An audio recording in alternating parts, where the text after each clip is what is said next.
Aloha. I'm so glad to be here speaking to viewers about a very, very important issue and to have an expert with me. We're going to be talking about the Highway Modernization Plan and what went wrong. Those of you who are out in your cars or trying to get to work by other means, you know that our transportation system is really in a mess. There was legislation which would have helped, which would have modernized the system.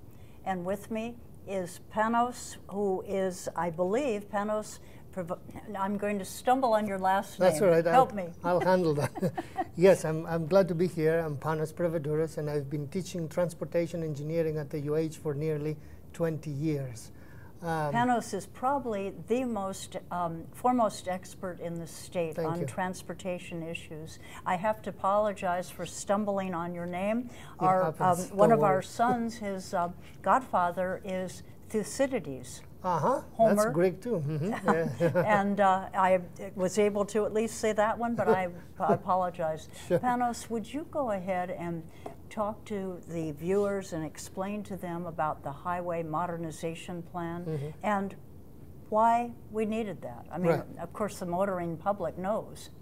But well, there are so many things that we need to do because for so many years we have invested less than necessary in our transportation system.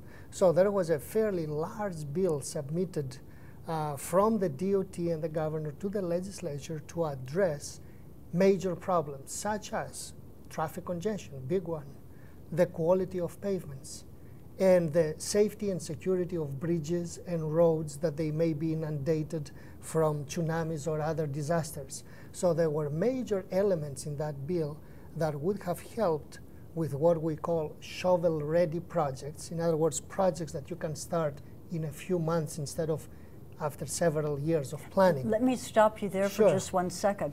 By a shovel-ready project, it would mean that we would get money into our economy right away. We would provide jobs, and we would have money flowing through the economy. That's right. So the bill itself, the Highway Modernization Plan, came to the legislature, and it had so many good components. Yes, all the components. Well, I disagreed with some very minor components, but 90% of the components not only are important, they are essential. So my disagreement actually with the bill is that probably didn't go far enough to really solve the long-term congestion issue by, for example, proposing some form of a reversible expressway. But it did all the basics and it did them well. Fix the bridges, fix the pavements, and relieve major bottlenecks. Now, the issue is that with shovel-ready projects, you can actually use a part of funding from the Congressional Recovery Act. Now, the DOT has a few projects there, so we will be getting on with some of those projects. But the modernization was going further to do much more good. And the reason for that is that for several years, the DOT was not as proactive. For whatever reason, the legislature has raided the DOT money. So several projects that could have been done throughout the 90s, they did not get done. And what we experience now is severe congestion and poor quality of roads. Now, both the legislature and the government got their act together, so to speak, and this was a good bill to go forward. Unfortunately, in order to do all these projects, you need to collect money to do them. So there now, before you go into the money portion of it, which is correct, I'm just going to go back under Senate Bill 1611, and it made it to conference committee and then died. And House Bill 1167 made it out of the House, but the Senate didn't hear it. I see. Okay, so we have the Highway Modernization Plan, and we have the goals. The safety, bringing bridges, 50 of the most deficient bridges up to current structural standards. There are several bridges that they are deficient. You're very correct. And then inspecting the other bridges, 760 bridges. It had components there about landslides and rock falls. Okay. It had, you know, the bill, there is no doubt about it. It had significant components. And one about the top 10 sites identified in the Shoreline Protection That's right. Program? These are the ones, for example, because of a tsunami or a hurricane, a section of Kamehameha Highway could wash out. And then as a you'd have result, no- the community will become an island of itself. Okay, an So, isolation. yeah, so there were very important components like this. Okay. There was a small component that I personally didn't like, the red light enforcement, because it's just a major stick, and you know, there are a lot of problems with these kinds of contracts and all. But all in all, the bill was good. But as we said, that it required additional funding. Now, some of it could have come from congressional resources, but some of it had to be paid by our people, our motorists. So it would have increased fuel taxes. Okay, but when you talk about the increase in fuel taxes, there was a trigger originally in the bill, Right. which made a lot of sense. It said no increase in anything until the economy improves. Right, something like 2 quarters of positive growth in the economy, Okay. which could have pushed this to 2011 or later. We don't know when the economy will show 2 positive quarters of growth.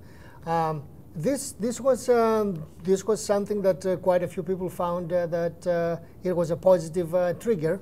That's fine. I mean, some may agree, some may not disagree, some may disagree. But the amount of taxation in terms of fuel tax and weight fees, I don't think people had a disagreement, because the DOT had a specific plan of how much money it needed, how much money it would get from the feds, and this is the remaining balance, and this needs to be covered.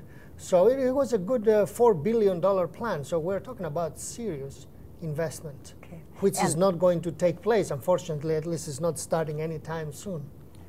Okay, well, let me go into when we don't have a bill, when we don't have highway modernization, is there a way to accomplish what that bill would have accomplished without this legislation?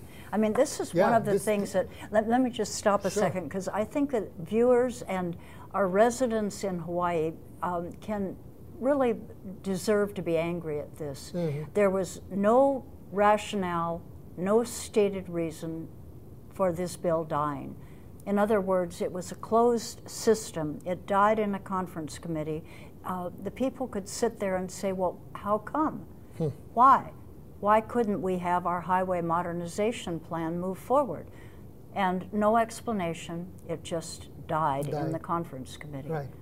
And to address your original very important question, where do we go from here, and can we do this? I think the simple answer is we cannot, because I mean, this is real costs, real money. It is a $4 billion bill in order to fix all these things. And with no additional revenues, we cannot get to that point. I mean, the existing funds that we are collecting are not sufficient, number one.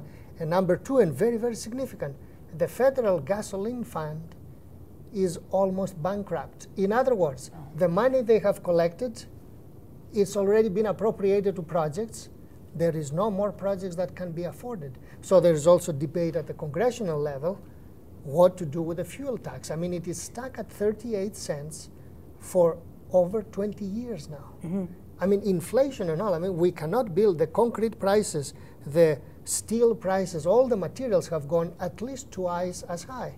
We need to pay more taxes, not for the sake of taxes, simply to be able to buy the same mileage of roadways or rail or whatever you build.